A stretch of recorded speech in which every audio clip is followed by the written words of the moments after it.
mutado. Combinamos aqui de mutar os telefones para o microfone para não ter o problema que aconteceu no penúltimo episódio, na verdade. E a gente teve esse cuidado. Então, começando novamente, boa tarde aos internautas, a todos e todas. Hoje esse programa está sendo gravado, nós estamos no dia 6 de junho de 2023. Esse programa será exibido nesta quarta-feira, amanhã, portanto, dia 7. É o quinto episódio, né, do programa Observatório da Democracia. Como o próprio nome diz, né, e sugere, é um programa voltado para uma pauta em defesa da democracia, os temas, né, que nós levantamos, as entrevistas que nós realizamos aqui, sempre com pessoas profissionais, com especialistas, né, que nos ajudam a compreender, né, e, ao mesmo tempo, como a gente diz, fornecer elementos para que a gente possa cada vez mais cuidar mais e melhor da nossa democracia. E hoje comigo aqui voltou, né, que tinha passado 2 programas sem me deixando aqui sozinho, Keide Matias. Boa tarde, Keide, você está bem? Boa tarde, boa noite, bom dia, né, para os que vão nos assistir em outros horários aí.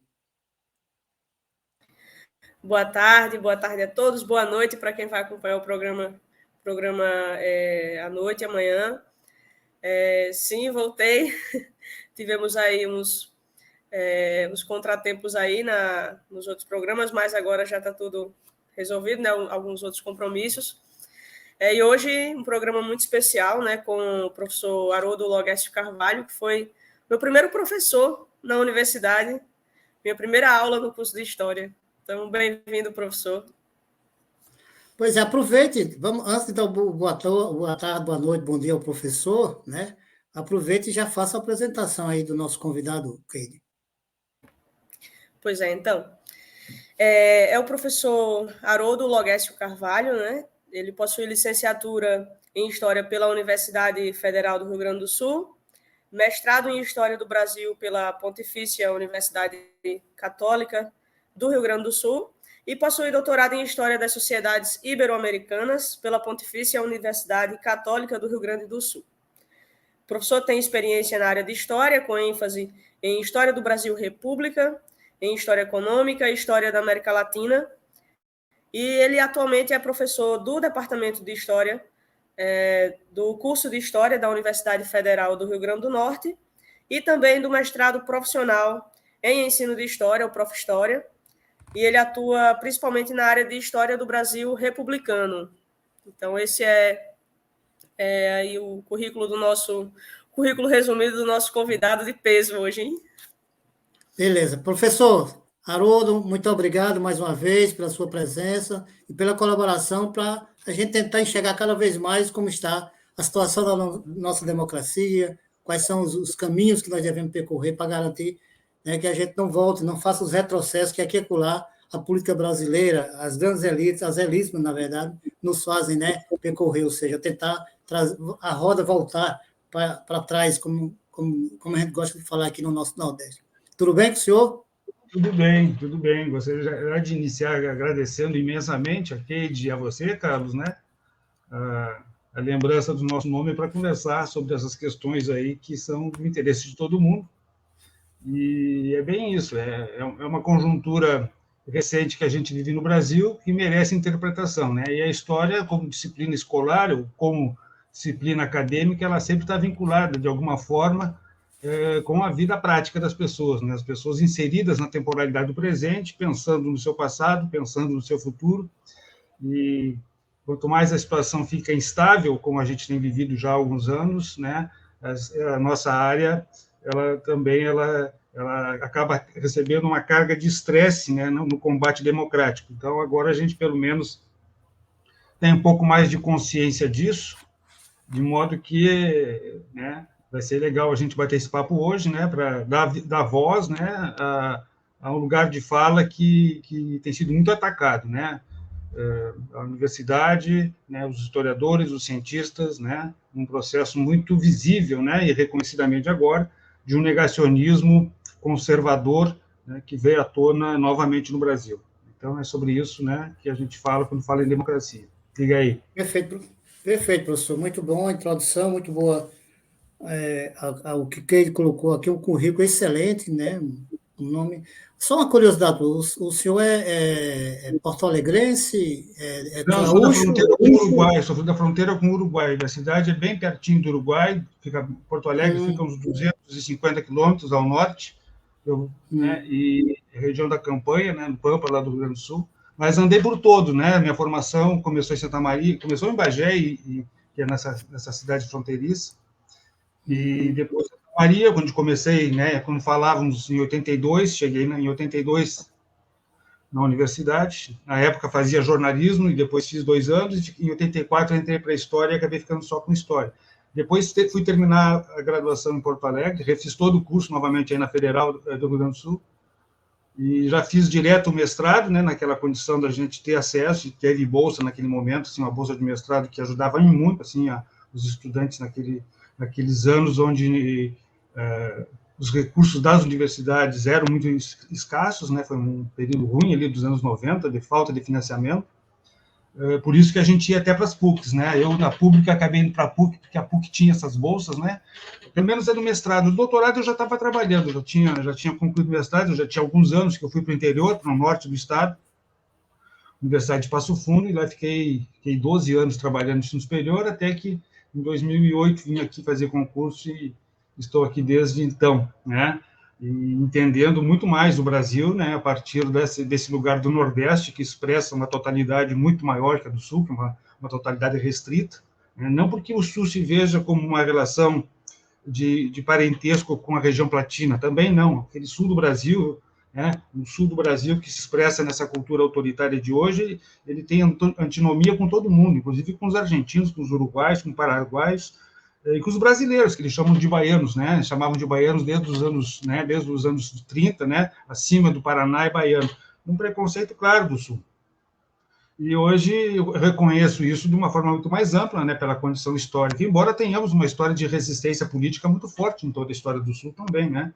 Lembrando que nos 80 a expressão maior assim da luta política assim, no Brasil era o nascimento do PT e do Lula. Lá no Sul tinha o Olívio Dutra, o senador Paulo Paim, que está até hoje na luta, né, contra essas reformas trabalhistas do governo Temer, né, enfrenta agora, certamente, esse senador aqui do RN acusado de coisas horrorosas, né, recentemente denúncias seríssimas contra a atuação do senador Rogério Marinho na época de vereador em Natal. Então, assim, há também um Brasil que se reconhece nos personagens que foram se permitindo dar voz e vez, e a nossa função é expô-los, né, para que eles falem, exponham os seus pontos de vista, e a democracia toma as posições livremente, evidentemente que considerando que eles são golpistas, né, e aí a gente tem que falar mais seriamente sobre a conjuntura, né. Muito bem. Professor, falar em golpista, hoje foi iniciado, vamos dizer assim, começou os trabalhos, né, começaram os trabalhos, melhor dizendo, da CPI do 8 de janeiro, né, da CPI dos atos golpistas, como está sendo conhecido, como está sendo denominada. Eu, na minha experiência política, não é tanta, né, mas já tem um tempinho, óbvio que quando a gente vai falar do Brasil sobre questão democrática, a gente tem um período que a gente faz um corte, assim, mais recente, para que a nossa audiência possa compreender melhor, que é a retomada da democracia no Brasil. Você passa tem o Collor, tem o impeachment, né? Você tem todo aquele processo. Primeiro você tem a questão da emenda de Oliveira, direta já, a eleição no colégio eleitoral, né? Do Tancredo, né? Que veio a falecer, o Sarney assume, etc, etc. Você tem a eleição do Collor, né? A primeira eleição que o Lula disputa, e vamos ter os 3 governos, 4 governos, né? Das forças democráticas, né? Populares, de esquerda. Aí você tem um golpe em 16, né? E você tem o desastre de 4 anos, que foram os governos, que às vezes eu tenho eu não gosto muito de falar, mas enfim, tem que falar, tem que dar nome, né? Do governo do fascista Bolsonaro, ou neofascista, que eu queira se dizer.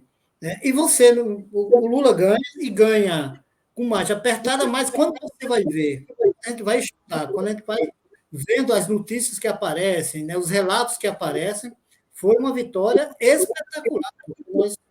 De fato, nós fizemos uma guerra, uma batalha épica contra todo um arcabouço montado para a continuidade desse Estado quo que tinha até então. né?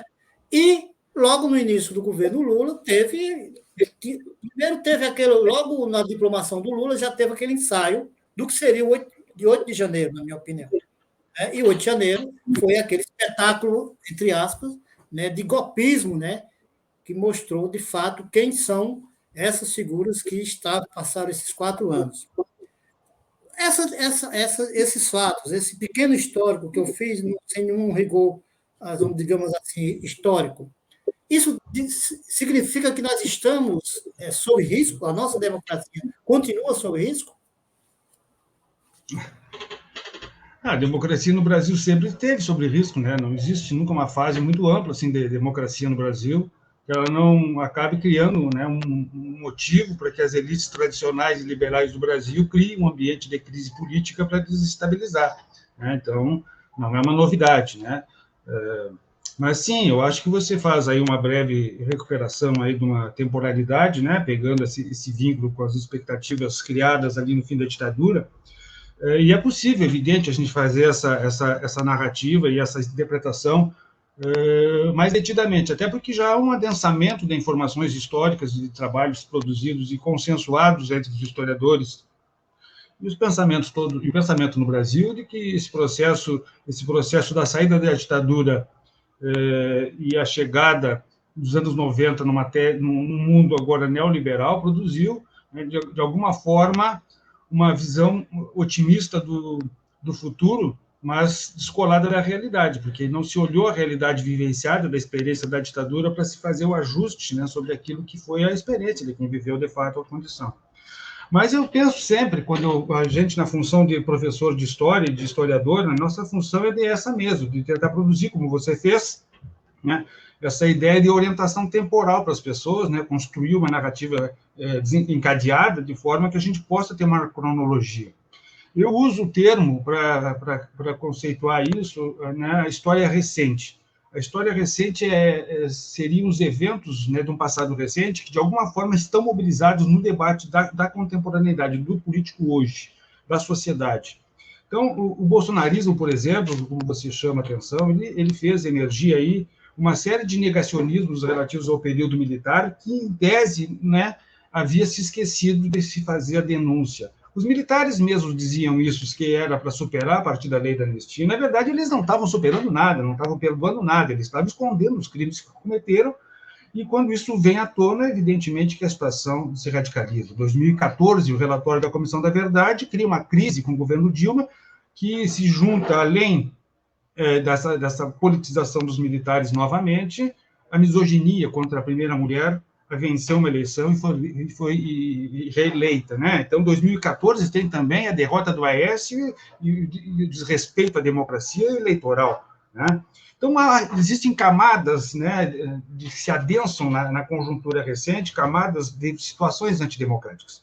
Eu também penso que é possível a gente imaginar uma outra, mas para você entender esse raciocínio do recente, eu pensei nos movimentos das jornadas de julho de 2013, né? Aqui em Natal tem a revolta do busão, uma revolta importante da juventude, da população, contra o preço da passagem, e aquela revolta enseja, né, um conjunto de outros lugares, revoltas estudantis, por causas que não se imaginava muito qual era, a não ser os 20 centavos, que ficou até como uma ironia, né? Mas aquilo, então, foi, de alguma forma, instrumentalizado por grupos que faziam há muito, né, vinham sendo derrotados no processo eleitoral. Assim como entre 45 e 64 os liberais foram derrotados pela Aliança dos Trabalhadores, né, do PTB, centrado no PTB, também os liberais foram derrotados, né, pelo PT desde 2002.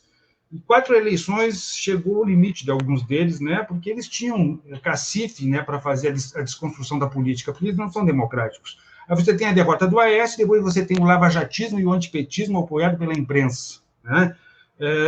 2015 isso está muito forte, eles recepcionam o governo Temer como legítimo. 2019 acontece então a Vaza Jato, né? O Intercept Brasil descobre, né, através daquele hacker lá, os documentos da Vaza Jato, e todo o moralismo, o falcatrua, né, do Sérgio Moro e do Dallagnol, agora apodrecidos no dia a dia de hoje, vindo à tona. E eles, tardiamente, fizeram alguma recepção crítica das atitudes que tiveram. Na verdade, nem fizeram, né?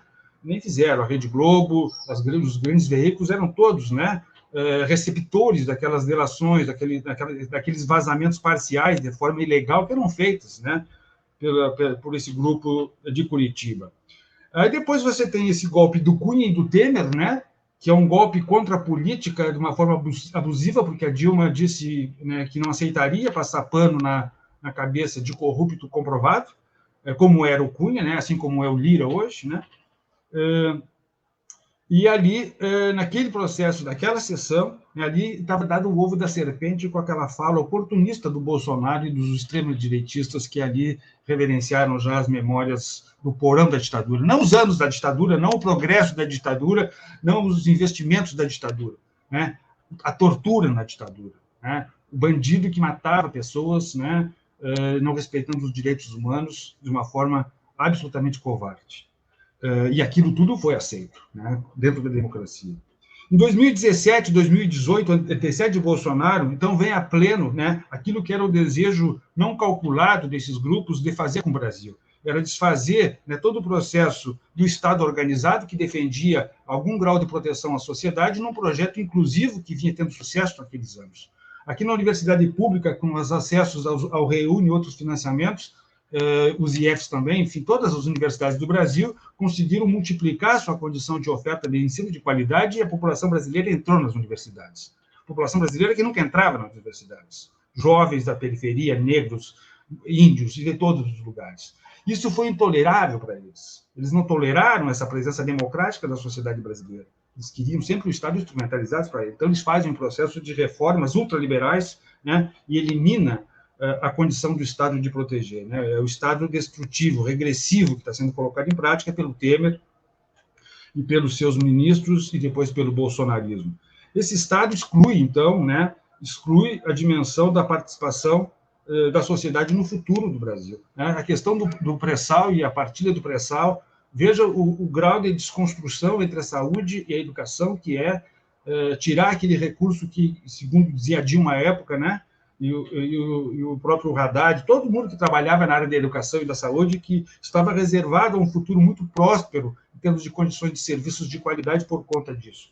Eles não queriam isso, né? A primeira missão do ministro do Temer, das Relações Exteriores, foi ao Washington dizer que tá ok, nós vamos desfazer a partilha, né? Vamos liberar para 7 irmãs do petróleo privado do mundo, né, a exploração dessa reserva.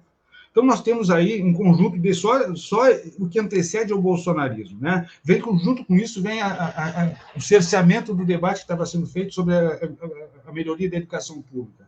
Ele vem com uma proposta liberal de novo ensino médio, que a gente está vivendo essa experiência agora. Uma BNCC que era discutida com a comunidade científica do país, ela é bloqueada e ele simplesmente cria um projeto através de uma medida provisória, né? Com força dos institutos privados interessados na educação como mercadoria. Depois, então, né, aparece depois dessa desconstrução da política, essa extensão pega o Lula lá em 2018, né, com aquela prisão, né, simplesmente concedem a Bolsonaro e o radicalismo a autonomia, porque esses caras não são empáticos, eles não eram empáticos à população, eles eram antiliberais arrogantes. O Bolsonaro não, o Bolsonaro é um autoritário populista, né, no sentido pejorativo mesmo, né? Um cara que nunca teve uma ideia consistente em nada que não fosse, né, essa destruição moral expressa por ele.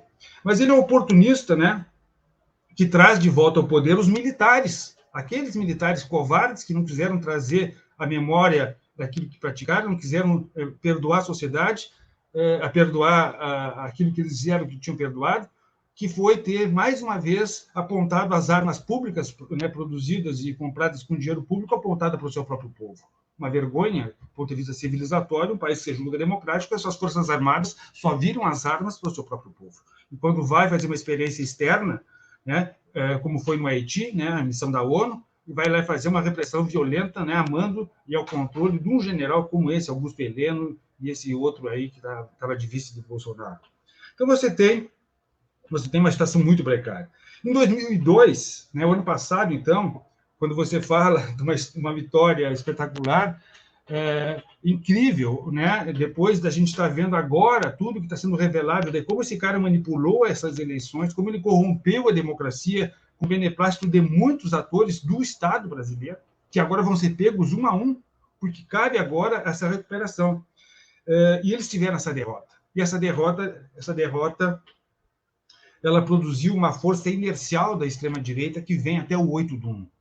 Né? Esses caras eles iam destruir tudo a partir do 8 de 1 se eles tivessem tido sucesso. Eles iam destruir toda a universidade, destruir toda a sociedade, eles iam franquear o Brasil ao que há de pior do comércio que vende soja, que vende gado, que vende armas, que vende droga, que vende garimpo, né? Tudo com dinheiro de negócios escusos que financiam esses grupos das elites políticas que hoje fazem parte do Congresso Nacional, um Congresso que não representa a sociedade. Não é plausível que uma bancada vinculada ao agronegócio tenha 350 deputados e senadores e o setor da agricultura familiar, que representa muito mais pessoas do ponto de vista do Brasil, não tenha representação.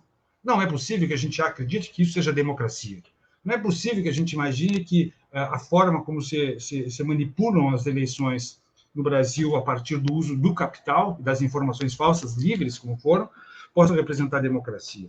Então, esses caras vieram até o 8 de 1 e agora eles levaram um contragolpe. E o contragolpe vai ser lento, mas vai ser, penso eu, né, estruturado na recuperação daquela imaginação democrática lá que antecede a Constituição de 88. Agora, não mais feita, né, por grandes lideranças parlamentares, como Ulisses Guimarães e outros tantos daquela época, né, que coordenaram e articularam uma resistência ao Centrão, que era liderado aí pelo Roberto Cardoso Alves, PTB, pelo José Sarney, pelo PP, do Esperidião Amin, vários desses partidos tradicionais eram tudo lá do Centrão, tentando tirar alguma vantagem privada. Mas na militância social, a sociedade se expressou de alguma forma e pensou uma sociedade democrática. E os partidos, de alguma forma, também expressaram isso. E o PT teve essa ascensão, e a esquerda, de modo geral, teve o PCdoB, né, que sempre foi aliado naquelas campanhas, conseguiram ter e conquistando essa legitimidade. E agora, isso cabe, de alguma forma, a essa relação nos tribunais superiores, né, que conseguem fazer o contrapoder do Estado autoritário, como foi essa expressão dos 4 anos. Então, a gente tem o STF e o TSE, né, e o Superior Tribunal de Justiça, de alguma forma, recepcionando um ambiente favorável, sem medo, né, e sem constrangimento. O bolsonarismo colocava constrangimento no Estado, nos poderes. Tanto é que eles foram lá destruir os poderes. Vejam o grau de violência exposta por essa ideologia deletéria que transita de uma forma oportunista e sem controle. Não é possível que a gente aceite isso como uma liberdade de expressão. Isso é um engano, isso é uma mentira. Né? Isso é uma estratégia absolutamente destrutiva que tem que ser controlada pela sociedade. Né, e pela democracia e pelas suas instituições. É o Estado. Então, se for a justiça agora, ótimo. Se depois for novamente o parlamento, ótimo. Depois for a presidência da República, os seus órgãos de executivo, ótimo. O importante é que alguém faça. Né? E a imprensa entenda que o papel dela não é o julgamento político. A imprensa é informar. Né? O julgamento político a sociedade faz. Assim como professores de história, né, fazem exposição do processo de informação e de interpretação, a imprensa deveria fazer. Mas a imprensa no Brasil foi sempre a grande aliada das questões antidemocráticas no Brasil, desde a época do Vargas, para não falar antes disso também. Então, a gente está numa tradição, né? Então, o golpismo e a instabilidade democrática sempre ela é uma perene, sobretudo, e aí vale um tema de reflexão, digamos, estrutural de longa duração, né, Keide? Inclusive, a gente pensou isso lá, numa época que você estava lá no Tribunal Regional Eleitoral, né, naquela memória sobre a questão do voto, e a Keide me pediu um material, eu escrevi um artigo que eu nunca publiquei, que era mostrando sempre que há um avanço social nessa experiência do século XX, nas poucas vezes que durante o século XX, sobretudo na segunda metade, houve um avanço das condições econômicas e sociais do povo, né, da população no geral, a democracia aumentou o volume de participação e isso acabou garantindo um perfil de eleitoral a partir da identificação objetiva, né, do eleitor, com consciência.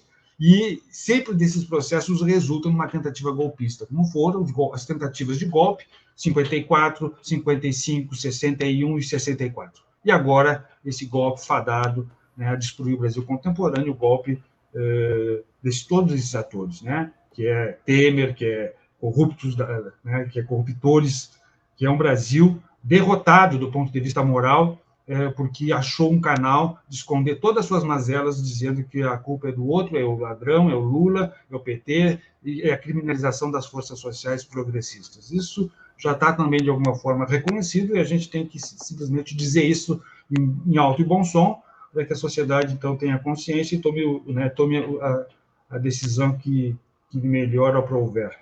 Né? É verdade, eu estava aqui assim, tomando com atenção, né, tudo que você está falando, Haroldo, e aí eu fiquei pensando, várias perguntas assim que eu tinha pensado em te fazer, você já passou assim, já passou por cima, passou pelo tema, né, já com essa sua introdução, mas eu queria direcionar para uma pergunta aqui, assim, quais são os principais desafios e ameaças que a democracia enfrenta atualmente? Mas eu não me refiro aqui à democracia brasileira, mas essa democracia a nível global.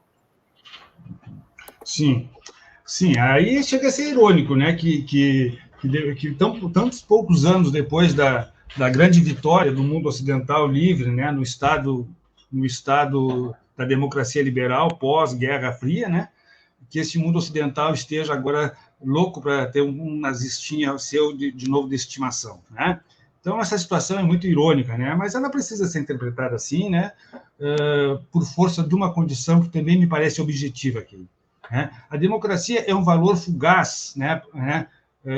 Para a grande maioria do planeta. Né? A democracia não é um processo que explica, né, a forma de organização de povos que precisaram manter, de alguma forma, outros métodos de organização vinculada à comunidade, por exemplo, ou uma participação mais ativa de solidariedade social.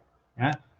No mundo africano, no mundo asiático, né, onde, de alguma forma, em alguns lugares também da América do Sul, onde as sociedades rejeitaram, não tiveram acesso ao modelo naquela fase inicial da expansão do capitalismo, que defendia a ideia da democracia, eles buscaram outras formas, né? E essas outras formas hoje tomaram conta do planeta. Você tem, por exemplo, uma população na China de 1.600.000.000 de pessoas, mais uma na Índia, mais uma na Ásia, na África. Essas pessoas, elas não estão preocupadas com a condição da decisão democrática, porque a decisão coletiva para elas é mais importante que a democrática no modelo ocidental.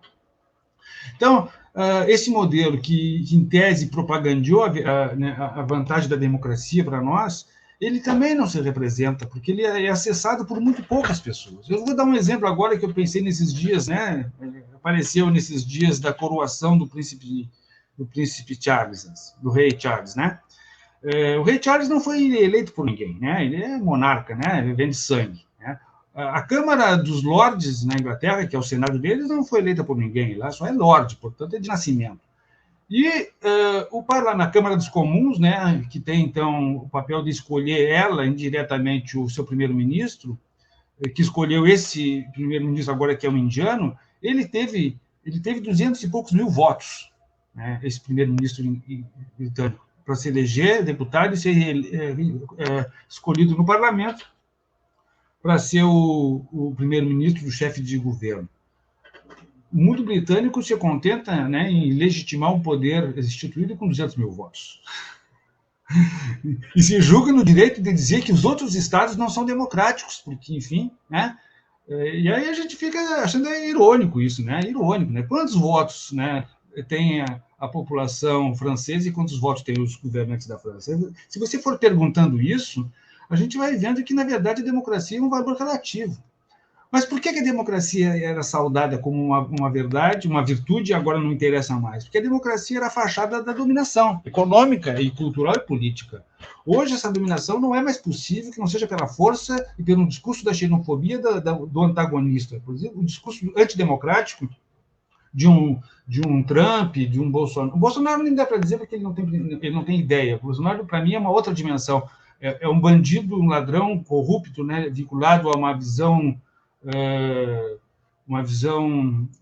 avarenta, né, da vida, que se apropriou do Estado. mas outros lugares na Europa, uma posição de extrema xenofobia ou de defesa de nacionalismos ou anti-imigração, né, como eles estão vivendo na Europa, elas expressam essa necessidade de reaver alguma coisa que eles não têm mais. E o que eles não têm mais é a economia, o que eles não têm mais é gente, né? A economia está na Ásia, as pessoas estão na Ásia, e essa força que produz o que se consome no Ocidente está muito bem obrigado, gerando riqueza da forma como eles ensinaram a gerar riqueza. E aí? Como é que a gente vai imaginar que esses caras pensem em democracia? A China agora não é democrática, né? A Venezuela não é democrática, outros são democráticos. É muito relativo esse debate. No Brasil, né, para a gente entender, então, como é que é preciso, né, caracterizar a sociedade que a gente está vivendo, para entender o que seria antidemocrático, onde é que está o controle da democracia no Brasil, eu digo, sempre vai estar quando houver a perspectiva de maior inclusão social. Quando essa perspectiva estiver vigendo, né, você vai identificar os combatentes. Vocês se lembram da lei de cotas, como foi atacada? Né? Esse ano a gente está comemorando 20 anos da Lei 11.639, a lei que estabeleceu a obrigatoriedade do ensino da cultura afro-brasileira nos currículos escolares do Brasil. Em 2008, sobre os indígenas. Teve que ter lei para o filho da beldade da escola privada saber que existia negro no Brasil e saber que existia índio no Brasil, porque eles não queriam isso. O livro didático não tratava disso, não havia mulheres pretas, não havia nada. Havia aquela história enfadonha de uma história de um passado que não era nosso, passado da Europa, que nunca chegava no presente, nunca querem discutir o presente. Você tem que ficar o tempo inteiro aprendendo um passado distante e você nunca tem discussões que partem da sua realidade. Mudou isso. Né? A história tem a função agora, né, e a Kate bem sabe, que é minha colega, foi minha primeira aluna, mas ela está sempre na universidade, uma companheira da universidade, né? Que a nossa função é essa, né? É trazer o debate do presente para a dimensão da interpretação histórica, para desfazer, numa época de massificação da informação, como se tem hoje pelas redes, a facilidade de produção de conteúdo fictício, nós que temos condições de produzir bons conteúdos, temos que fazê-lo com força. Né? E aí a universidade peca. Mas ela peca por conta também de uma razão que merece crítica, mas merece interpretação, que é essa camada de professores, de jovens estudantes no Brasil que se formaram nos anos 90 para cá, com suas graduações, mestrados e doutorados, que acessaram naquele período a expansão do ensino público e entraram acreditando que era mérito próprio, que tinham se esforçado. Não, havia verbas públicas projetando um projeto. E essas pessoas entraram numa concepção individualista, né, típica dos anos 90, dessa colonização ultraliberal que paira sobre nós. E é preciso que eles entendam que, acessar o poder público, você tem a dimensão pública acima do privado, com projetos coletivos identificados e debatidos cotidianamente, e não com você fazendo o seu trabalho individualmente no seu gabinete, que é uma grande realidade.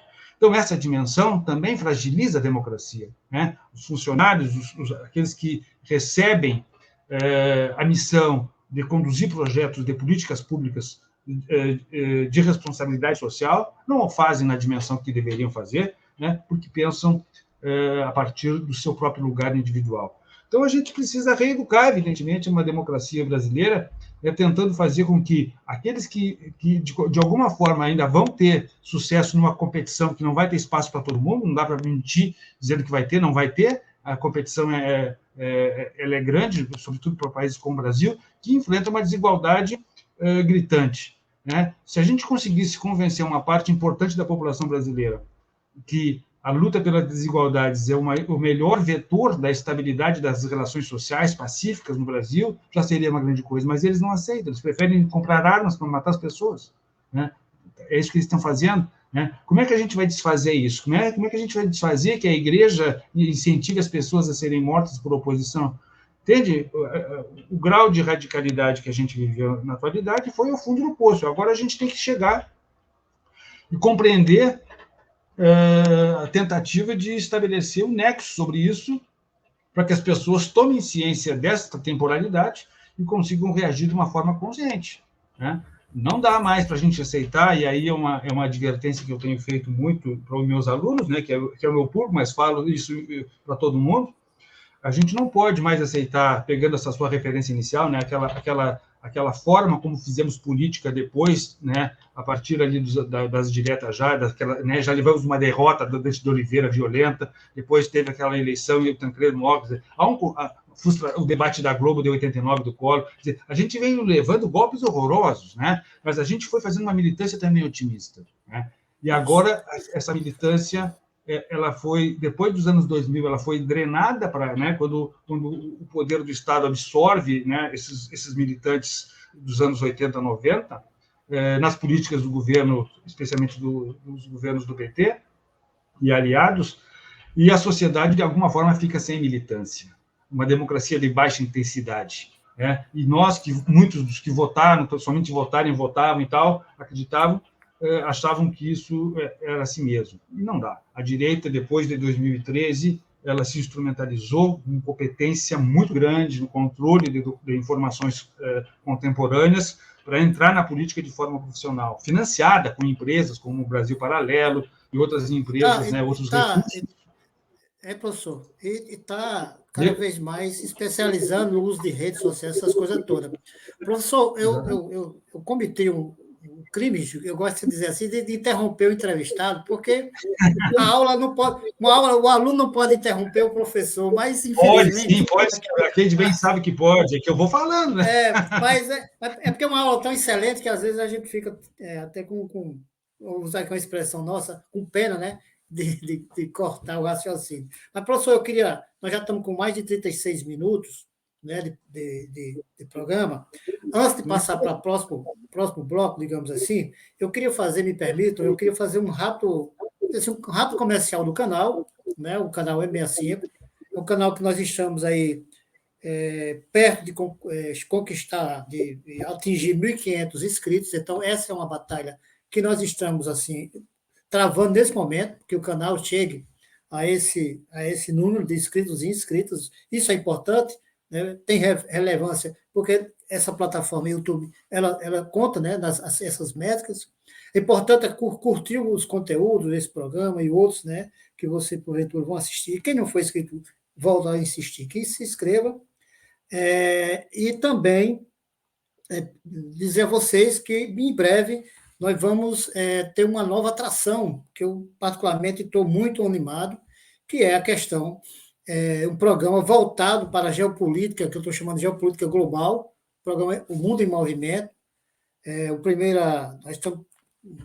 não quero antecipar, não dar spoiler, né, porque é muito importante, daqui mais ou menos 15 dias, a gente está colocando ele no ar. Gente, esse programa, mais uma vez, chamando a atenção de vocês, ele está sendo gravado na terça-feira, dia 6, né, de junho de 2023. Será exibido nesta quarta-feira, às 19 horas. Tá? E, evidentemente, você que vai assistir, mande seus comentários, pode deixar os comentários pós o programa, que a gente sempre recebe, sempre analisa, sempre dá o retorno, quando, evidentemente, há essa necessidade. Professor, eu vou fazer uma pergunta, porque me parece, assim, na minha visão, o senhor chegou a dar uma certa pincelada, né, e eu gostaria que o senhor desenvolvesse melhor, que é a questão dos militares, o papel dos militares nessa questão democrática. E sempre que eu trato dessa questão, a gente já fez vários debates aqui no nosso canal, e sempre eu tenho me reportado a um filme, dado como referência, um filme, né, que foi premiado agora, um filme argentino, que chama-se Argentina 1985, que trata exatamente da punição de militares que se envolveram, e não só se envolveram, mas que assim, massacraram esses militares, o povo argentino, né, sufocaram, encarceraram, torturaram, etc. Então, esse filme ele me marcou muito, né, porque uma decisão firme, né, dos argentinos, principalmente do Poder Judiciário, digamos assim, e outros, o Legislativo também teve contribuições, o movimento social, que é uma coisa que também mais na frente gostaria de conversar com o senhor, mas principalmente a questão dos militares, para não me estender muito, como é que o senhor vê essa questão dos militares, né, nessa ameaça constante à nossa democracia? Sim, os militares são os grandes, né? São os grandes atores, sujeitos ocultos aí, né? São os famosos sujeitos ocultos, né? Mas eles não são tão ocultos assim, porque sempre houve no Brasil alguns especialistas e estudiosos da área das ciências das humanidades, seja da história, ciência política, economia, e Relações Exteriores, que analisaram os militares enquanto grupo, né, e a sua participação ao longo da política.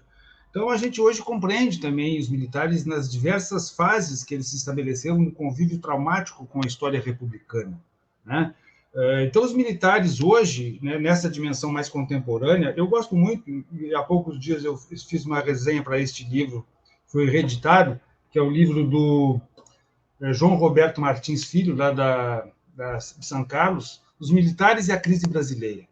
Aqui são um conjunto de 20 artigos de especialistas de um grupo chamado ABED, Associação Brasileira de Estudos de Defesa, que tem professores, né, de várias universidades, né, desses cursos que eu me referi. E aqui está muito claro a condição do entendimento que se tem sobre o que se chama o Partido Militar, né, e as estratégias do Partido Militar, pensada como uma negação da política também, né? Um caráter profissional, com a ideia do patriotismo, com a ideia de verdades reveladas em algum lugar que a sociedade não tem acesso. E eles muito ativos em relação a esse processo. Eu diria, né, que um desses autores aqui, né, que é o próprio João Roberto, que é o organizador, ele tem dois textos aqui, ele afirma, e outros tantos, que o ato que demarcou, né, digamos, o rompimento dos militares com o processo da nova república foi o relatório da Comissão da Verdade. Você se lembra que quando o Lula foi na primeira gestão, o Lula criou botou o jornalista Franklin Martins, né, para fazer a discussão sobre a mídia, e tentou depois botar como é que é o nome daquele advogado na Comissão da Verdade, na primeira tentativa da Comissão dos Direitos Humanos. E houve uma grita... O mineiro, era mineiro ele? Eu não me lembro se era mineiro. Ele foi o primeiro que começou a repensar a dimensão da Comissão de Direitos Humanos, começar a considerar a necessidade de pagar indenizações para as famílias de presos e mortos e desaparecidos no Brasil, né? Que assim como na Argentina houve os movimentos sociais como as Madres de Praça de Mayo, né? Que ensejam outros tantos movimentos, no Brasil esses movimentos tiveram menos impacto por conta daquela lei do silenciamento, que é a lei da anistia. Mas os militares aqui, eles perceberam que estava resolvido. E o Lula teve que ceder, porque ele estava sob fogo cruzado de várias denúncias, como era o Mensalão, como era Petrolão. Sempre houve um clima de despolitização, de criminalização do Partido dos Trabalhadores e dos partidos de esquerda. E 2014, com a Dilma, com mais autonomia em relação a essa questão, né? A Dilma como sujeita da luta, né? Um membro da luta armada naquele momento, de grupos que enfrentavam a ditadura, a Dilma teve, né, cacife para botar essa discussão para a sociedade que faça com essa verdade o que ela quiser fazer. E isso teria sido um sinal que os militares não aceitaram. O general Etchegoyen, né, tinha no relatório da Comissão da Verdade que ele era o chefe. Depois ele veio a ser o chefe das Forças Armadas no governo Temer. O pai dele apareceu vinculado à Casa da Morte em Petrópolis, né? E ele tinha uma reputação ilibada, que ele não aceitava que o nome do seu pai pudesse ser jogado na Comissão da Verdade, que era uma mentira. E aquilo ali criou um ambiente de alta potência entre os grupos da extrema-direita militar. Muitos deles, é verdade, muitos deles já aposentados, né? Como esse próprio general Augusto Heleno, mas tinha gente da ativa, né, como o famoso general do Twitter, né, do Twitter de 2018, do general Vilas Boas, né?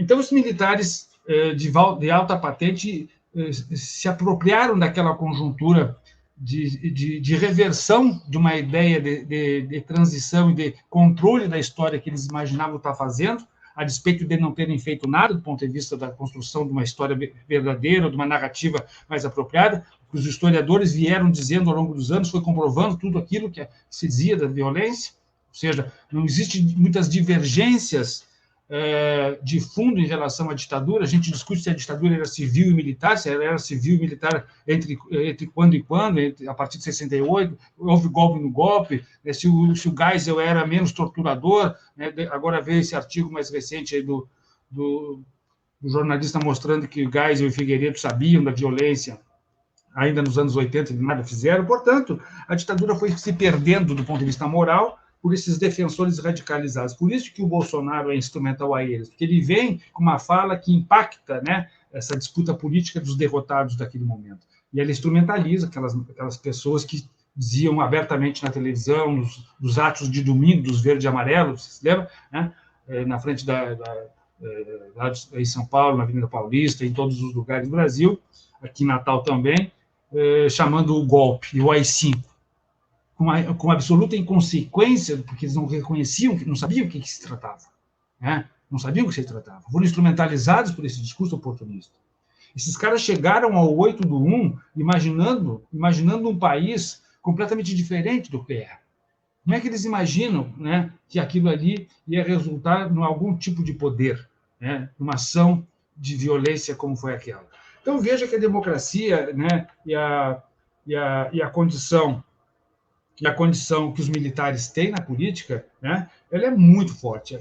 Cabe a nós, evidentemente, dizer agora, né, e examinar e punir, né, um Pazuello, né, fazendo campanha ainda na ativa, né,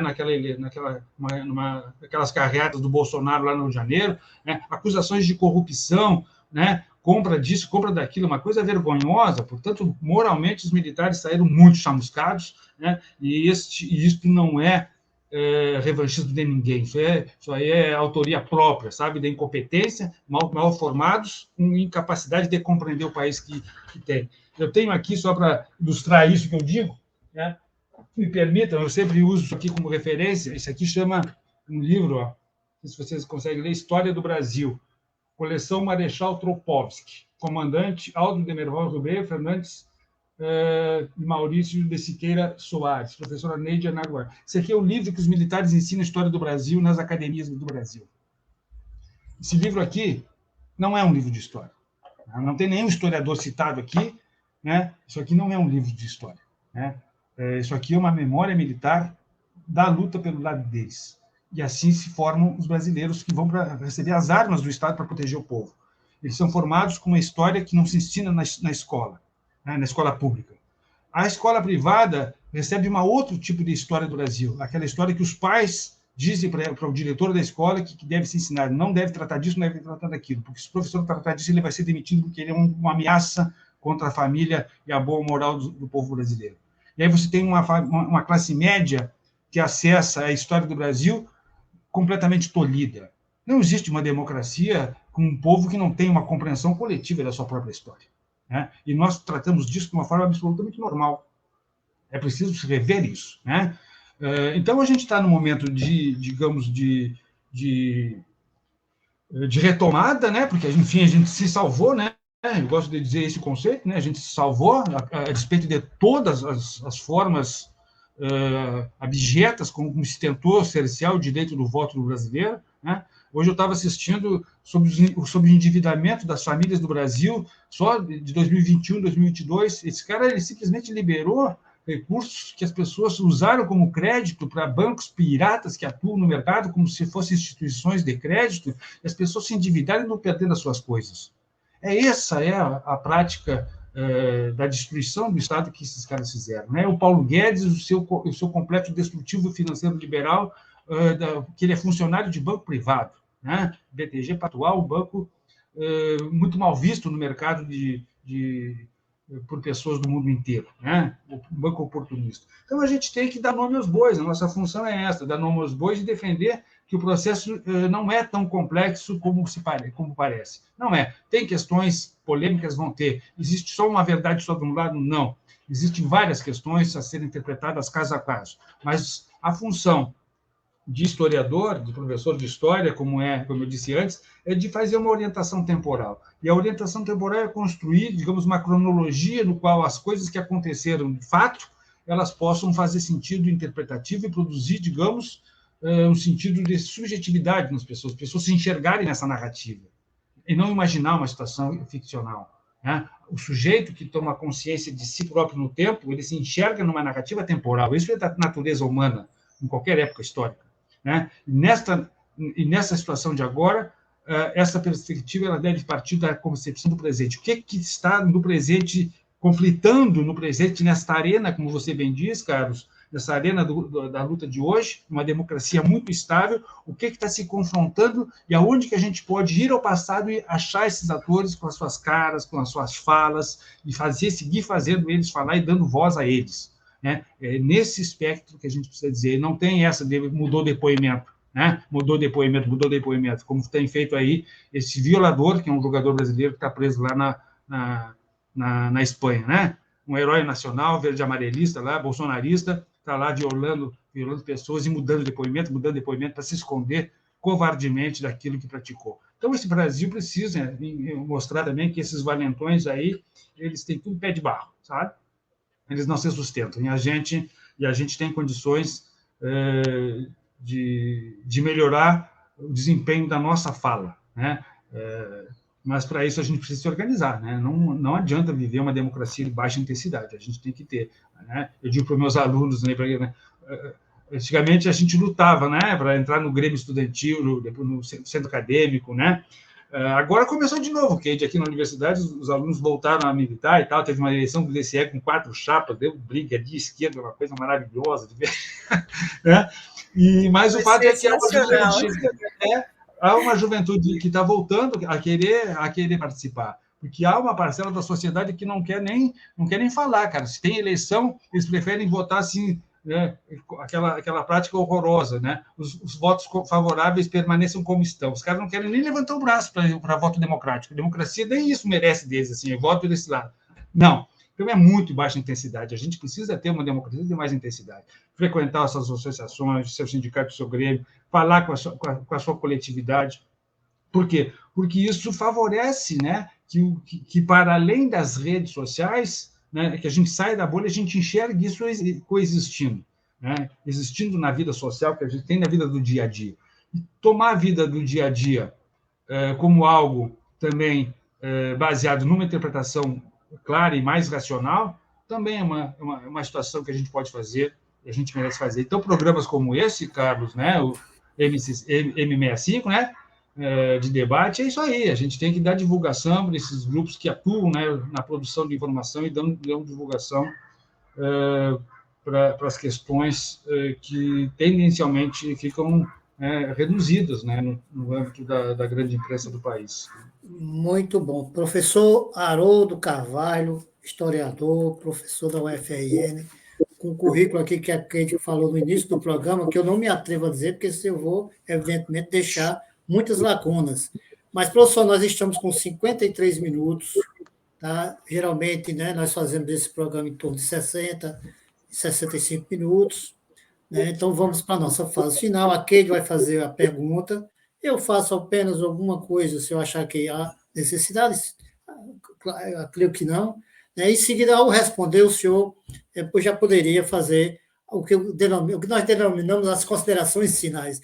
E, antes de qualquer coisa, mais uma vez, agradecer imensamente por essa belíssima aula que o senhor tem nos proporcionado aqui e para aqueles, evidentemente, que vão assistir. Keide. Pois é, eu estava aqui me lembrando da época de quando eu estava fazendo história, as disciplinas que paguei com o professor Haroldo, os livros, né, me lembrando aqui dos ciclos sistêmicos do capital, né, me lembrando aqui das formações econômicas. Eu tenho uma pergunta muito fácil, na verdade. Muito fácil. Agora, com esse advento, inclusive, dessa inteligência artificial que está aí modificando imagens, modificando vídeos, modificando vozes, quais são as medidas que nós podemos tomar para proteger e fortalecer, né, a nossa democracia em face, inclusive, dessas próximas eleições aí? Eu estava vendo algumas imagens assustadoras. As pessoas, por meio de um Photoshop, conseguem colocar... eu vi umas imagens do Papa Francisco. Assim, são imagens completamente manipuladas e muito parecidas com a realidade. E aí essa inteligência artificial, né, juntando com as fake news. Então, eu queria saber, né, o que nós podemos fazer, tendo em vista aí esse nosso futuro próximo aí de eleições, já as eleições municipais e depois as eleições para o governo federal. Pô, não é fácil, né, Keide? A situação em relação a isso, né? Tem poucos dias que esse impacto está sendo vivenciado por nós, né? Eu já acessei um dia o Chat GPT e outras informações sobre a inteligência artificial, e de fato ela surpreende, né? Ela surpreende, mas eu diria que a gente tem que primeiro deixar acontecer um pouco mais, ver se a inteligência artificial ela poderá ser identificada como manipuladora, né? Experiências concretas de manipulação. A gente já viu fake news muito mal elaboradas, né? Muito mal elaboradas que as pessoas acreditaram, entende? Então, o fato não está na competência da manipulação. O fato está na capacidade receptora de informações manipuláveis de acordo com o interesse da informação que se quer. Por isso que eu digo, a falta de esclarecimento e uma consciência histórica frágil, como é a nossa no país, né, e no mundo, né, frágil nossa enquanto país e frágil nossa em relação ao mundo. Né? Tem outros lugares do mundo que eu diria que tem mais consciência? Tem outros que têm menos? Sim, também tem. Mas o nosso desempenho nessa área é frágil. Portanto, uma inteligência artificial ela vai pegar uma sociedade muito mal formada. Os dados da semana passada são assustadores, né, em relação à evasão dos cursos de licenciatura no país. Na área das ciências, matemática, física e química, 72% dos alunos que entram no curso de licenciatura abandonam o curso, não se formam. A nossa área é 52%. A profissão de formador no Brasil, de professor, é uma profissão vilipendiada por todos os lados, né? Ninguém se interessa por educação. Então, o desestímulo a essa área ele vem como um projeto, como bem dizia lá atrás, né, o saudoso Darcy Ribeiro. Né? A crise da educação na brasileira não é uma crise, é um projeto das elites para manter nessa condição. Então, é evidente que a gente precisa criar mecanismos também de controle pela sociedade, da divulgação e do uso, né? Com a velha pergunta, né? Quem se beneficia de uma informação falsa, de uma manipulação? Sempre com isso. Então, o judiciário, como eu disse antes, se ele for o protagonista em constituir, junto à sociedade, um arcabouço legal e de agilidade para enfrentar os efeitos da manipulação, é muito bom. A punição de graves falcatruas feitas nas eleições passadas de 18 e de 22 precisam ser julgadas e punidos os responsáveis com a perda da elegibilidade. Ou seja, a lei não pode ser leniente, né, pela ameaça que representou aquele golpismo que a gente viveu. Né? Houve um tempo que, por exemplo, em 2010, né, que o STF estava amedrontado de fazer a reavaliação da lei da anistia. Né? O ministro, na época, era Eros Grau, nomeado pelo Fernando Henrique Cardoso, ele colocou em pauta a questão e o relatório dele foi por manter. Ele não teve estofo para bancar o enquadramento dos militares ali. Né? E o STF ficou sendo ameaçado, até o ponto que os caras foram lá e quebraram. Né? O mais odiado ali era o STF, não tenho dúvida. Né? O STF era o mais odiado. Supremo é o povo, dito por eles. Por eles quem? Quem são eles, o povo brasileiro, que diz o Supremo é o povo? São esses meia dúzia de representantes do agronegócio, a bancada da bala, são os grupos de interesse, de facção, as bancadas religiosas que acessam o parlamento para ter vontades pessoais. Quem são eles? Quem é o povo brasileiro? Entende? Então, essas questões, elas vêm à tona, né, na atualidade, e é preciso que a gente pense na condição de proteção da democracia. Acho que a gente tem aí, né, vai ter uma duríssima experiência, né, pedagógica em relação à gestão daqui para frente do governo Lula, né, que começou com alguma expectativa otimista, e a imprensa já começa a instrumentalizar, quer dizer, a democracia está sempre na vulnerabilidade, né?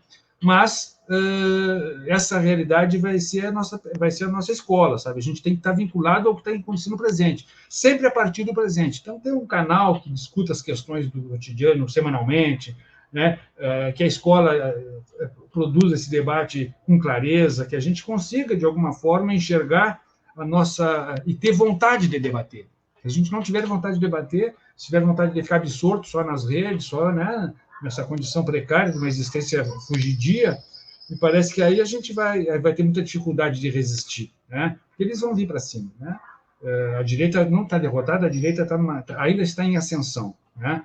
E agora, na condição, como você bem disse, Carlos, né?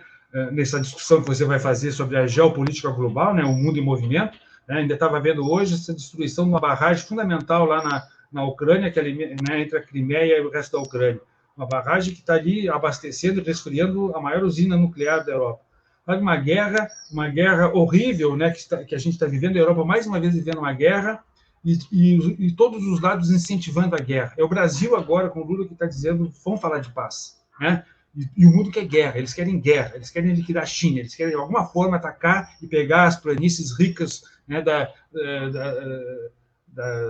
do povo russo, que vive sempre sendo atacado por europeus, né? Desde os cavaleiros medievais alemães, depois os franceses, depois os alemães, né? Estão sempre atacando. Né? E agora encontram uma situação nova de relativização do poder. Então, esses grupos hoje todos que atuam no cenário mundial e nos cenários locais, eles fazem sentido se a gente pensar o mundo coletivo, o mundo global contemporâneo, porque não tem uma leitura de realidade do Brasil que não faça juntamente uma leitura do mundo. Então, a gente tem que se associar nesse mundinho, né? E é um mundinho que, como diz o Amitabh Ghosh, num outro livro que é, para mim, muito impactante, O Grande Desatino, né? As mudanças climáticas e o impensável, né? Ele fala, então, se a gente colocar aqui, em qualquer buscador de internet, mudanças climáticas em qualquer setor, vai aparecer uma infinidade de artigos científicos. Se botar mudanças climáticas e romance, poesia, imaginação, não aparece nada. A humanidade não consegue pensar a objetividade da destruição calculada. Né? E o impensável para ele é o desatino da humanidade. Né? Ele tem uma fala aqui genial, né? O Mahatma Gandhi, em 1928, resistindo que a Índia se tornasse um país ocidentalizado, ele dizia: Deus me livre, o Gandhi falando, Deus me livre que a Índia adote um modo de vida industrialista e largue para consumir no planeta 300 milhões de pessoas. Vai ser um ataque de gafanhotos. Em 28, 300. A Índia passou a China agora, 1 bilhão e 600 milhões de pessoas. Mas veja, então, a dimensão da crise ambiental que paira sobre nós, a elevação das temperaturas. Agora a gente vai enfrentar um El Niño de 7 anos daqui para frente, que está começando agora. Fome, deslocamentos, né? E se a gente não reduzir, né, as emissões até o limite de 2030, que são os objetivos do milênio, aí diz a engenharia, diz a tecnologia, que a gente vai ter que começar a pensar já numa tecnologia adaptativa a temperaturas elevadas que não estamos acostumados. Entende? Não é para o futuro a crise está aí agora. Então, a reversão dessas tendências disruptivas da realidade, destrutivas da vida no planeta, por conta do individualismo, da riqueza sem medida, de uma vida fugaz, elas não fazem sentido mais. Porque a gente tem condições, tem informações suficientes para mostrar que é preciso reverter isso, reconstituir a vida na Terra de uma forma sustentável e respeitosa com a natureza. Né? Nos últimos 50 anos, nós já eliminamos 52 milhões de espécies de seres vivos e vegetais. Então, é de tal forma avassaladora o projeto ocidental de destruição, né, que é legítimo, então, que esses caras agora estão querendo ir embora do planeta, né, Elon Musk e tal. Eu diria vão, né, vão e não voltem, né, sumam, né, É verdade. Né, porque aqui na Terra, através do canal como esse, o canal N65, né, a gente está aí disponível para estar sempre brigando e dizendo coisas que possam fazer sentido às pessoas. Agradeço imensamente, né, Carlos e a Kate, a vocês por terem me convidado, agradeço e saúdo a todos os espectadores, né, que em algum momento terão acesso a essa nossa conversa, e estou aí, sempre disponível para conversar. Né? O que eu faço é isso, sou funcionário público e recebo para falar. Professor de história faz isso.